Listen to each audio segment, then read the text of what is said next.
Okay, guys. Oh wait, cameraman says no. Tell us when you're ready. Action. No, you. Action. So, ladies and gentlemen, brothers and sisters, have a good news story for you. This is Brother Sam. Hello, Sam. A recent reconvert to Christianity, Yeah. and an ex-Muslim.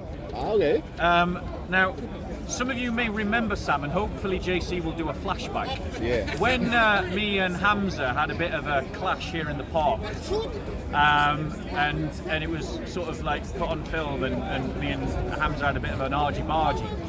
Some of you might remember that Sam was the guy that came and confronted me and came and challenged me and said, you know, I've got family who are Christians and they'd be ashamed of you, and then I called him a wussy Christian because he was a Christian. Yeah, I remember that. And then it turned out that actually he was a Muslim who was meeting Hamza to do some camera work. That's probably my most famous moment. Yeah. So we're going to get his testimony later, Alright. but I just want to do a talk about, because we've got here an ex-Muslim. You're a Muslim for about 2.5 years? 2.5 years. And so I want to talk about talk about Christian and Islamic spirituality and draw some out, because we have someone who spent 2.5 years amongst Muslims. Okay. He used to go to the mosque in Wales. So so we're going to do some comparisons between Islamic spirituality and Christian spirituality from someone who's got first-hand experience of Islamic spirituality. Okay. Now we're not holding Sam to be an expert. He's not claiming to be an expert. Right. He's just claiming to be an ex-Muslim. Okay. Okay. One of many.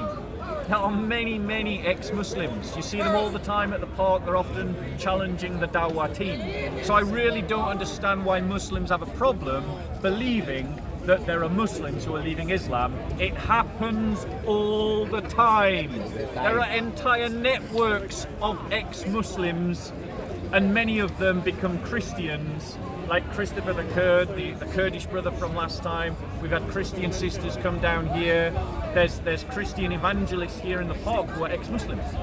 So, on that, Sam, I want to just start off by telling me 3 good things, because we're often accused of being Islamophobic. Yeah. Like we don't see anything good in Islam. Yeah. So I want to make my first question Yeah. about Islam, about the positives.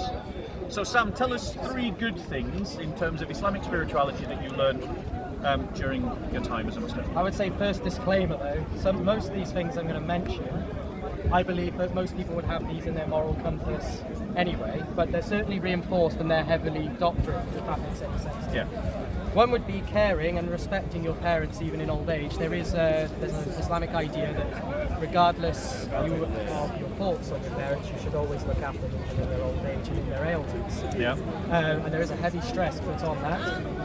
It can be a clean, in terms of spirituality, it can be a clean life, i.e. no alcohol, and there is an idea of sexual morality, and that is obviously heavily put on. And that's obviously not a bad thing to learn. That can give you some very good morals. And in fact, actually, when I was a Muslim, I didn't really miss alcohol that much, I have to be fair. Yep. And it can also teach you how to live a very disciplined life, because you have to structure your life around the prayers, for example. So yeah, you have to plan everything in your life, and it can teach you the value of discipline, like spiritual discipline. Yeah. Because it is a heavy practice. Those would say be the 3 main things that I would say I can think of. Okay. But I would say, in my personal opinion, lots of people would have some of this in their moral compass already. Yeah. That's mine. And as Christians, the first thing that he mentioned was to respect and look after your parents, and that there's a lot of emphasis put on that. And the truth is, we have this in the Christian faith. One of the actual commandments of God is to honour your mother and father. What has happened in the West is that we don't value Christian teaching anymore, and so we don't value the principle of honouring your mother and father. But I know lots of Christians who've gone to great personal expense and great personal sacrifice to look after their parents. In the scriptures, the teachings of the apostles are that those that don't take care of their parents are worse than pagans.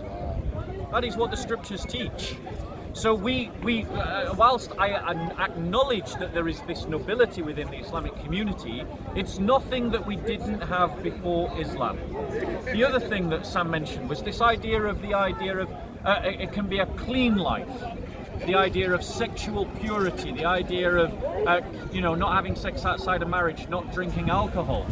Well, the scriptures teach that strong wine makes a fool of men, and that we should be sober-minded, that we shouldn't give ourselves over to alcoholism. Christians are permitted to drink, that's undeniable. No one's going to pretend otherwise. But the idea of becoming drunk like the Western English do is foreign to the church. It's foreign. It is a small amount of alcohol, occasionally, maybe at some kind of celebration, within a context of family and friends, so your behaviour is moderated by the expectations of community. Every Christian knows that in our churches we'll drink, but you won't go to many church affairs and find people getting drunk. Do you know why? Because that is not our attitude. We're not English. The English have this nihilistic attitude of going out and getting wasted on a Friday and a Saturday night because their lives are empty and meaningless, and that's all they think about. That's all they think is important. It gives meaning to their lives. It's a cry of emptiness that Christianity can fulfill. And Christianity teaches there should be no sex outside of marriage. It teaches that the marriage bed is sacred. It teaches that even to look at a woman with lust in your eyes is to commit adultery with her. So the standard of Christian teaching is comparable to what we see in Islam. We don't need Islam for this. And the third positive thing that Sam said about Islam was that it gives us structure in our day. Structure in our day about building our lives around prayer. Well, how many times have you heard me talking about the 7 disciplines of the Christian faith? And the first of them is prayer. The idea of having a regular rhythm of prayer. It's absolutely essential that Christians pray regularly and structure prayer into their lives. But one of the differences between Islam and Christianity is that a Christian must work out their salvation with fear and trembling. And so a regular rhythm of prayer in my life may look different to a regular rhythm of prayer in Sam's life, because the circumstances might be different. I mean, how can an Eskimo follow Muhammad when he lives in a land where the sun rises and sets only twice a year? When the idea of Salah is built around the movement of the sun. How can you do that when the sun spends 6 months under the horizon? You can't. Circumstances are different, and so the practices have to be different. Christians have learned do not need Islam for anything, and the good things that Islam can bring to the West, Christianity already provides it. All that Westerners need to do is to tap into their Christian heritage and claim it for themselves.